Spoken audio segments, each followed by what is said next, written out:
Very good morning dear students. आप सभी का बहुत बहुत स्वागत है मेरे channel back to basics with Preeti Gupta में।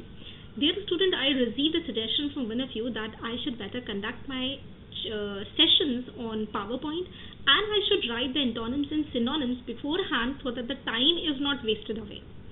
And I have taken this session with the adoption of all these suggestions. So now let's begin this essay analysis from the viewpoint of RC. In recent years, enforcement agencies in India have increasingly relied on coercive powers such as searches, seizures, and arrests to demonstrate institutional resolve against economic offences. Recent years में enforcement agencies ने भारत के अंदर बहुत तेज़ी से rely किया है coercive power पे, forceful power पे, जैसे कि सर्च करना ऑफिसेस को और हाउसेस को, सीज यानी जब्त कर लेना एंड अरेस्ट कर लेना, टू डेमोन्स्ट्रेट, ये दर्शाने के लिए कि उनकी एक डिटर्मिनेशन है इकोनॉमिक ऑफेंसेस के अगेंस्ट, कि वो डिटर्मिन है इकोनॉमिक ऑफेंसेस रोकेंगे, इसलिए they are continuously searching houses, properties of the economic offenders. They are taking into possession, they are impounding, forfeiting the property of the economic offenders, and they are arresting them. So this particular topic is going to be very relevant and important for the bankers especially, because bank में ED का बहुत बड़ा role है. And for the perspective of UPSC and SSC aspirants, this is even more relevant and important because आज के समय में ये बहुत ही बर्निंग और सेंसेशनल टॉपिक है, ईडी की रेट्स. तो आइए जल्दी से समझते हैं कि बेसिकली ये ईडी है क्या. ठीक है, लेट्स सी. ईडी यानी एनफोर्समेंट डायरेक्टरेट,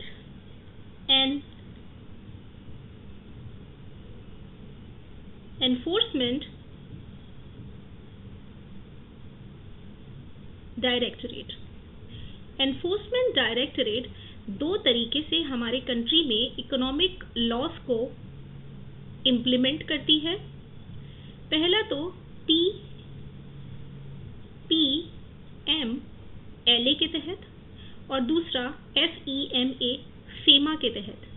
PMLA एक एक्ट है जिसका पर्पस है मनी लॉन्ड्रिंग को रोकना, जिसकी फुल फॉर्म है prevention of money laundering act. और फेमा भी एक एक्ट है जिसकी फुल फॉर्म है फॉरेन एक्सचेंज मैनेजमेंट एक्ट. इसका काम फॉरेन एक्सचेंज से रिलेटेड जो भी डिरेगुलेशंस हैं, जो भी ऑफेंसेस हैं, उनको रोकना है.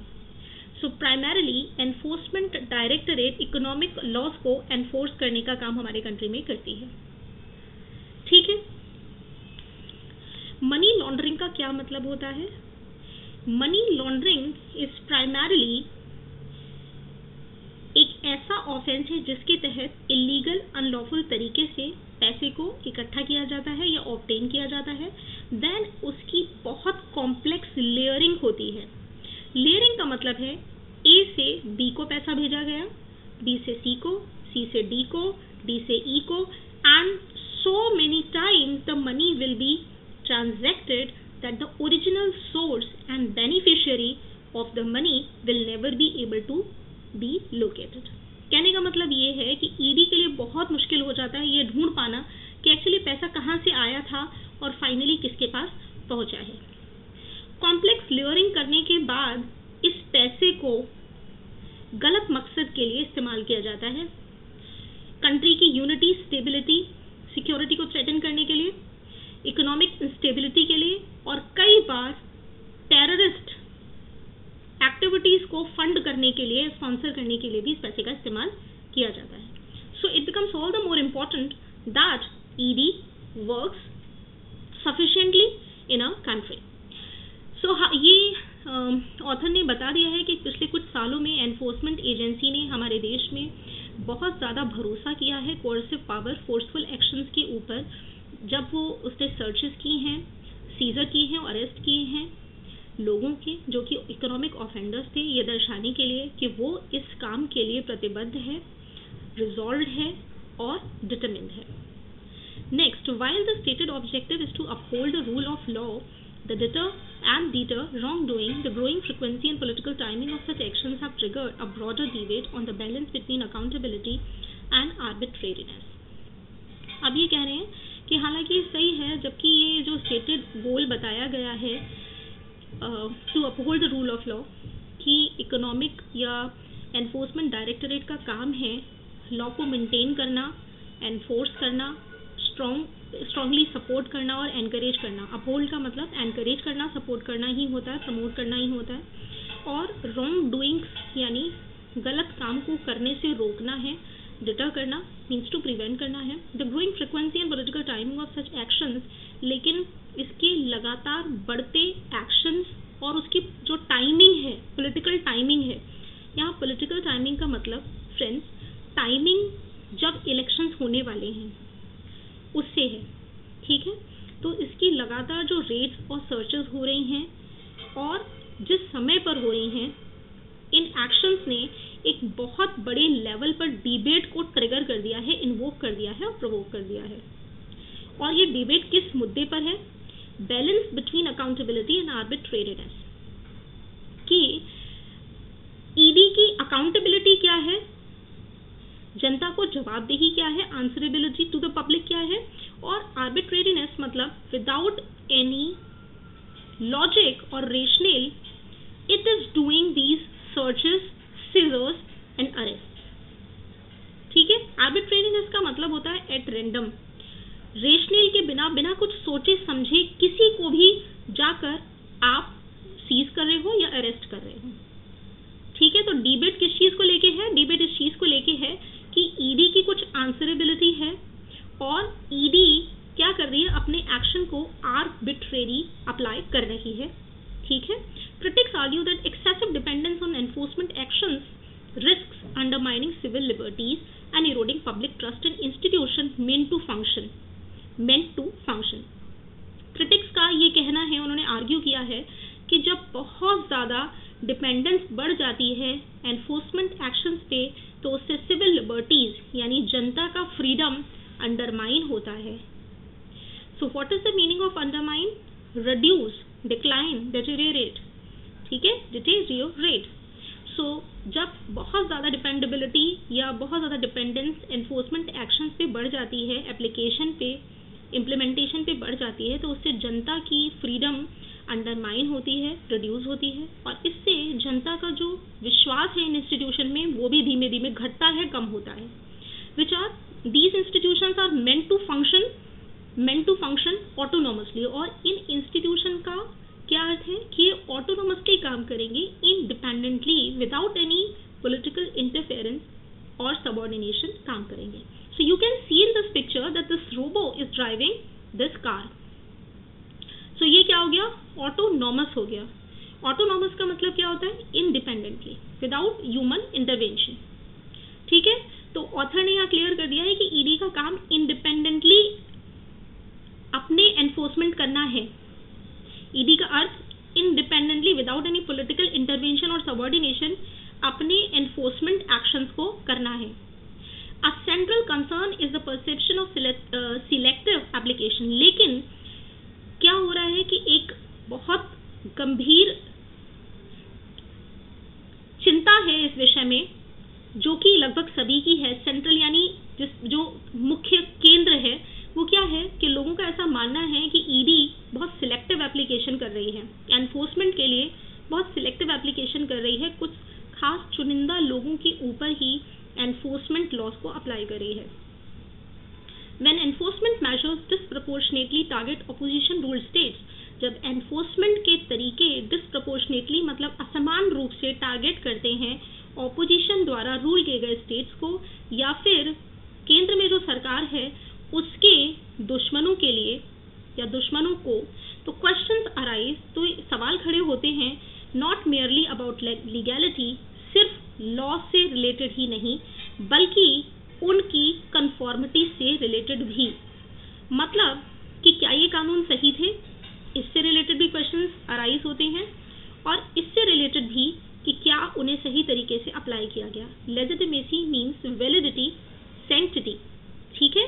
Legitimacy means validity, lawfulness, sanctity, authenticity etcetera.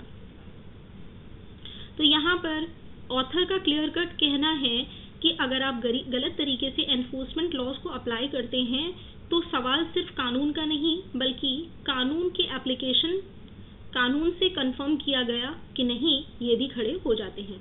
Institutions draw their authority not only from statutory backing but also from public confidence in their impartiality. तो ये जो institutions हैं ये अपनी authority means power, किस तरीके से वो ये काम कर सकते हैं, ये किससे ड्रॉ करते हैं, उन्हें किससे मिलती है ये ताकत? स्टैट्यूटरी यानी कानून से मिलती है। Statute is basically a law और statutory means something which is mentioned as a law. Clear है? तो इन्हें जो बैकिंग या सपोर्ट मिलता है वो कानून से मिलता है but also from public confidence in their impartiality. केवल कानून से ही नहीं बल्कि जनता का उनकी इम्पार्शियलिटी में पूरा भरोसा है, विश्वास है, उससे भी उन्हें सपोर्ट मिलता है। Once their confidence is diluted, एक बार अगर जनता का कॉन्फिडेंस, विश्वास, भरोसा इन इंस्टीट्यूशन में डाइल्यूट हो गया, पॉल्यूट हो गया, कंटामिनेट हो गया या कम हो गया, even lawful action begin to appear suspect, तो इनके द्वारा कानूनन तरीके से किए गए काम भी संदिग्ध या सस्पिशियस, डाउटफुल नजर आने लगेंगे। Thereby weakening democratic norms, और इसलिए जो डेमोक्रेटिक नॉर्म्स हैं या हमारे कंट्री में जो रूल्स हैं, ट्रेडिशन हैं, वो कमज़ोर हो जाएंगे। More over and over emphasis on punitive mechanism में क्राउड आउट सिस्टमैटिक रिफॉर्म्स, और इससे भी ज़्यादा अगर एनफोर्समेंट डायरेक्टरेट ने प्यूनिटिव मैकेनिज्म पर एम्फेसाइज किया, ज़रूरत से ज़्यादा एम्फेसाइज किया, फोकस किया, देन दे में क्राउड आउट सिस्टमैटिक रिफॉर्म्स, तो वो सिस्टमैटिक रिफॉर्म्स की तरफ से ध्यान हटा देंगे। क्राउड आउट का मतलब होता है लिमिट से ज़्यादा किसी चीज़ के ऊपर फोकस कर देना जिससे जो इम्पोर्टेंट चीज़ है वो साइड लाइन हो जाए। ओवर एम्फेसिस कहा गया है मीन्स हाईलाइटेड, ठीक।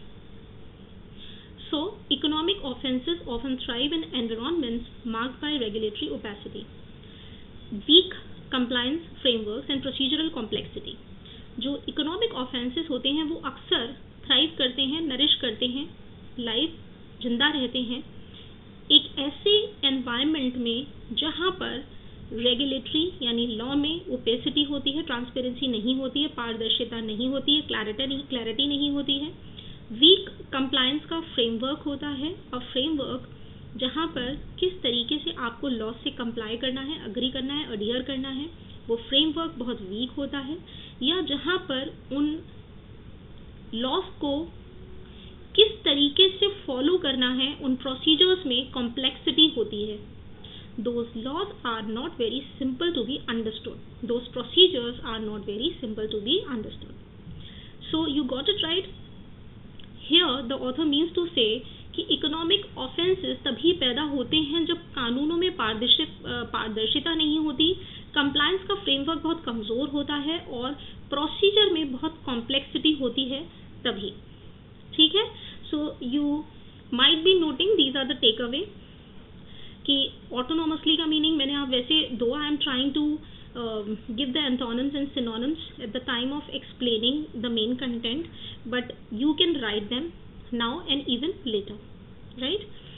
So addressing these root causes requires institutional capacity building rather than episodic delays or displays of force.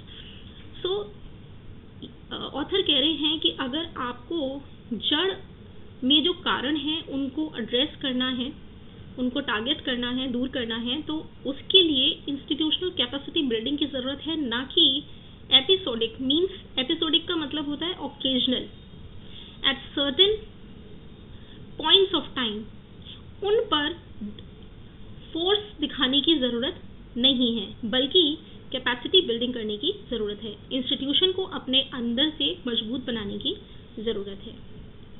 Without parallel reforms, enforcement actions risk becoming symbolic rather than transformative. और अगर parallel reforms नहीं किए गए, parallel lines के बारे में पढ़ा ही होगा आप लोगों ने. क्या होता है? दो लाइन जो कि एक डिस्टेंस पे रन करती हैं. तो यहाँ पर क्या कहने का मतलब है कि एनफोर्समेंट एक्शन तो करो, but at the same time you have to ensure procedural simplicity, a strong compliance framework and regulatory laws. ठीक है, इन सब पर भी आपको काम करना पड़ेगा, उनको सिंपल बनाना पड़ेगा, ट्रांसपेरेंट बनाना पड़ेगा. ठीक है.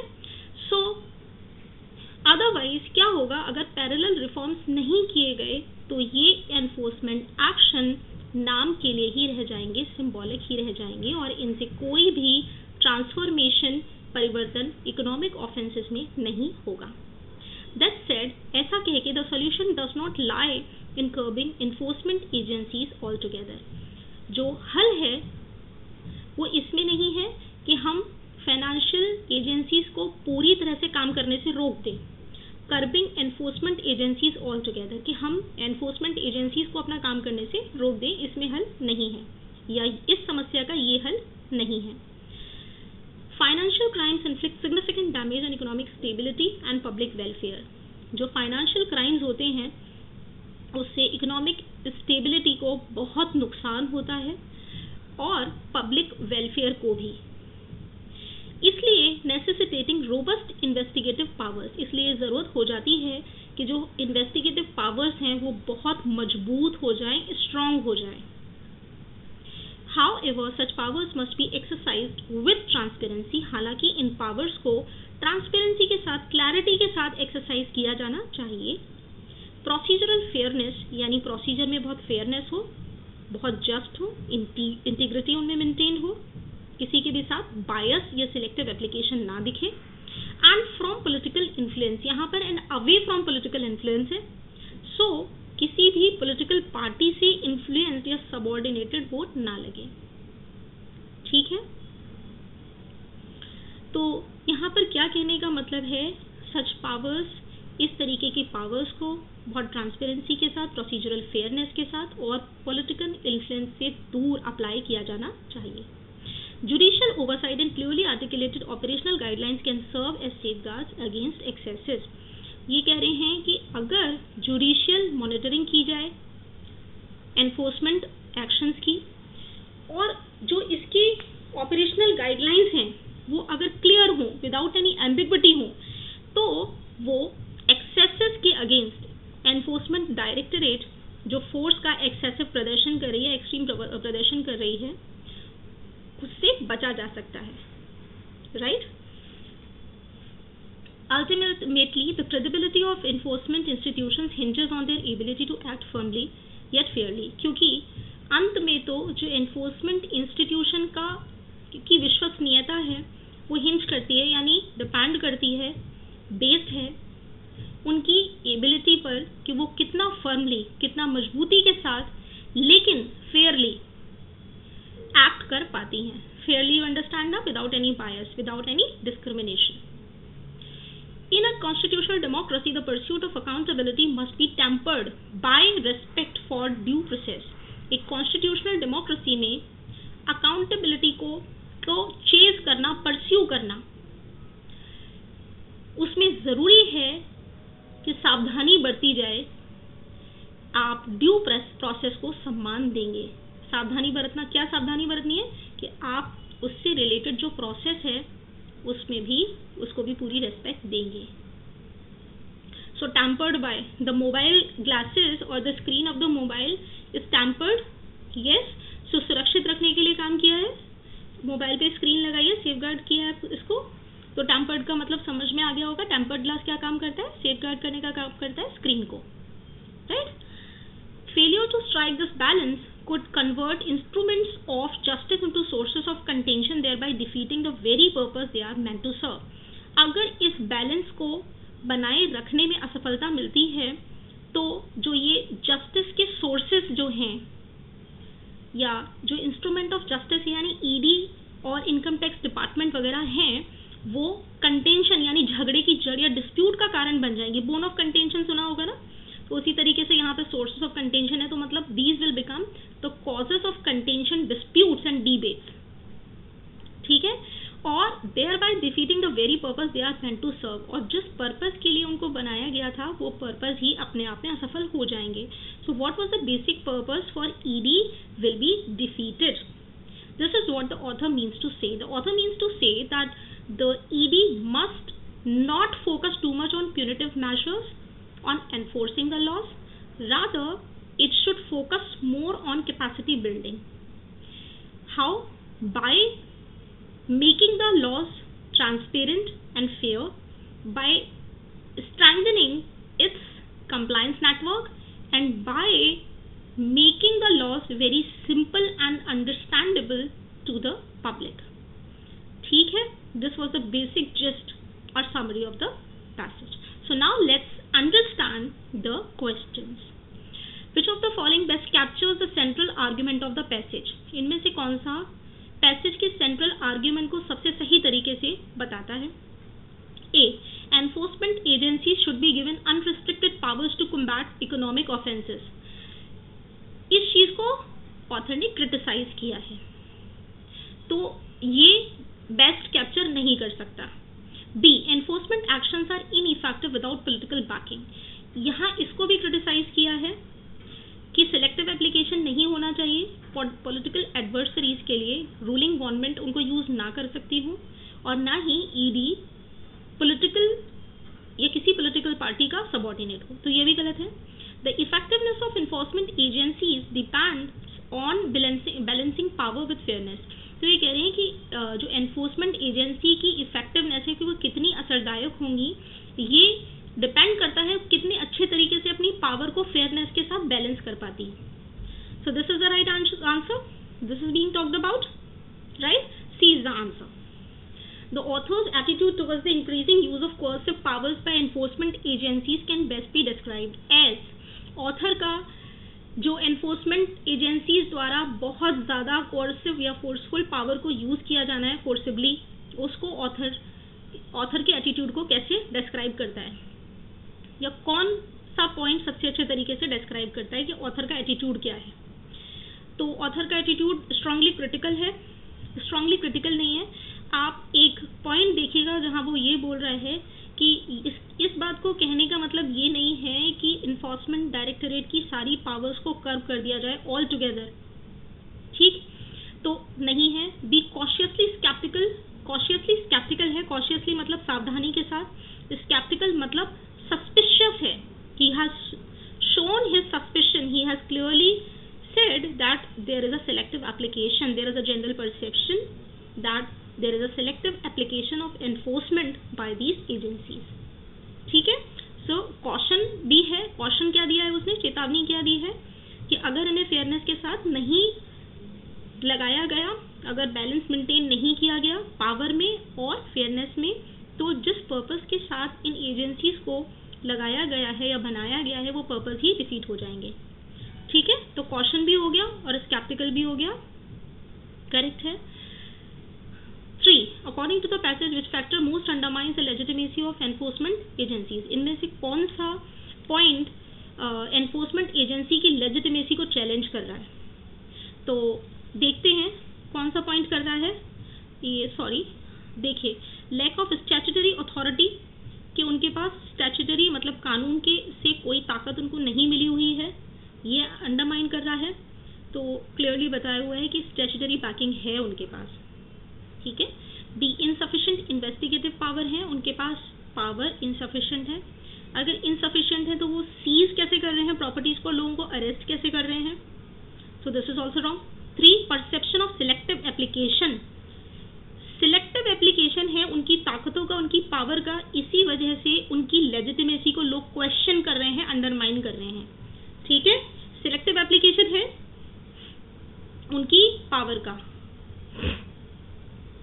So answer will be perception of selective application, answer will be perception of selective application. Now, what does the author imply by stating that enforcement actions may become symbolic rather than transformative? Author का क्या अर्थ है जब वो ये कहता है कि इनकी पावर्स सिर्फ नाम की ही बन जाएंगी और उनसे कोई रियल चेंज नहीं होगा? क्या अर्थ है? They may create fear but fail to prevent crime structurally. Yes, this seems to be, because यहाँ इसका अर्थ क्या है कि लोगों के मन में डर तो पैदा हो जाएगा कि we are committing economic offences and so our property can be attached, we can be arrested, but structurally ये क्राइम्स नहीं रुक पाएंगे. मतलब स्ट्रक्चर में, फाइनेंशियल स्ट्रक्चर में ये क्राइम्स कहीं ना कहीं एग्जिस्ट करेंगे. ठीक, सो दिस इज द आंसर. 4 का आंसर क्या होगा? ए होगा. Which of the following if true would most strengthen the author's argument? अगर एक इंस्ट्रूमेंट इनमें से कौन सा एक ऑप्शन है जो ठीक है तो वो ऑथर के आर्ग्यूमेंट को मजबूत बनाएगा. Economic offences have declined sharply after recent enforcement actions. Economic offences कम हो गए हैं एनफोर्समेंट एक्शंस के बाद. नहीं, ऐसा कुछ भी नहीं बताया है कि शार्प डिक्लाइन आया है, बल्कि उन्होंने बोला है कि अगर इनमें चेंजेस नहीं किए गए, स्ट्रक्चरल डिफॉर्मेशन इनमें नहीं किए गए, प्रोसीजरल सिंप्लिसिटी इनमें नहीं बढ़ाई गई, तो ऑफेंसेस कम नहीं किए जा सकते, बल्कि इनका पर्पस, जिस पर्पस के साथ इनको बनाया गया था, वही डिफीट हो जाएंगे. ए नहीं है. ठीक है. बी क्या है? Regulatory simplification has reduced opportunities for formal financial crimes. Regulatory simplification यानी रेगुलेशन जो है, वो लॉज जो हैं वो बहुत सिंपल हो गए, उनको सिंप्लीफाई कर दिया गया है. तो सिंप्लीफिकेशन के लिए तो ऑथर खुद बोल रहा है कि इन्हें सिंप्लीफाई कर दो, हुए नहीं हैं. ठीक है. So this is also not the answer. Right. Enforcement agencies operate under direct executive control. ये उसने एक्सप्लिसिटली नहीं बोला है कि एग्जीक्यूटिव कंट्रोल में काम कर रहे हैं. उसने ये बोला है कि political, away from political influence होना चाहिए. ठीक है. So this is not the option. Public trust in enforcement agencies has decline due to perceived bias. ये क्लियर कट है. सिलेक्टिव एप्लीकेशन आपको जवाब देता है किसका? परसीव्ड बायस का. ठीक है. और पब्लिक ट्रस्ट यानी परसीव्ड जो वर्ड यूज किया गया है, या बोलना चाहिए कि पब्लिक ट्रस्ट, लोग अपना विश्वास खो देंगे इन एजेंसीज में. तो बात किसकी थी कि अगर इन एजेंसीज ने अपने काम को ट्रांसपेरेंसी के साथ नहीं किया और सिलेक्टिव एप्लीकेशन जारी रखा तो लोग अपना विश्वास खो देंगे. ठीक है. The phrase crowd out systematic reforms most nearly means delays reforms इंडेफिनिटली. मैंने आपको उसी समय बताया था कि इकोनॉमिक रिफॉर्म्स या सिस्टमैटिक रिफॉर्म्स जो हैं वो साइडलाइन हो जाएंगे और प्यूनिटिव मैकेनिज्म पर पूरा फोकस चला जाएगा. ठीक है. तो डिले रिफॉर्म्स इंडेफिनिटली मतलब रिफॉर्म्स लंबे समय के लिए, इंडेफिनिटली का मतलब होता है अनिश्चित काल के लिए, डिले हो जाएंगे. So this is not the answer. B, replace reforms with political rhetoric. Political rhetoric reforms को रिप्लेस कर देंगे. Rhetoric is what? Any saying और writing in a very effective और कन्विंसिंग मैनर. ठीक है. जब कन्विंसिंग मैनर में कोई भी चीज़ लिखी जाती है, कही जाती है, तो उसे रैटरिक बोलते हैं. तो पॉलिटिकल रैटरिक, पॉलिटिकल टर्म बेसिकली, या पॉलिटिकल का कोई इसमें क्या कहा है, पॉलिटिकल पार्टीज ने आया ही नहीं है. C, reduce attention to deeper structural changes. Exactly this is what it means कि फोकस, अटेंशन डाइवर्ट हो जाएगी. ठीक है. डीपर स्ट्रक्चरल चेंजेस नहीं होंगे, बल्कि क्या होगा? प्यूनिटिव मैकेनिज्म पर पूरा फोकस रहेगा. सो this is the answer. Next, which of the following best reflect the author's propose solution. Propose solution author का क्या है, देखते हैं. Limiting the powers of enforcement agencies through legislation. कानून बनाओ और एनफोर्समेंट एजेंसीज की पावर्स को कम कर दो. So this is the answer. No, this is not the answer. I am sorry, this is not the answer. B, strengthening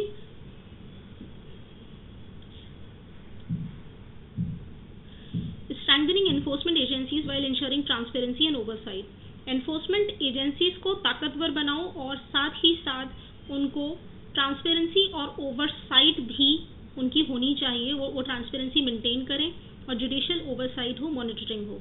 so this is what the passage or the author has explicitly talked about, isn't it? Explicitly उसने बोला है ये चीज़. So this is herein we are going to call this session, ठीक है, call of this session by. Thank you and have a nice day.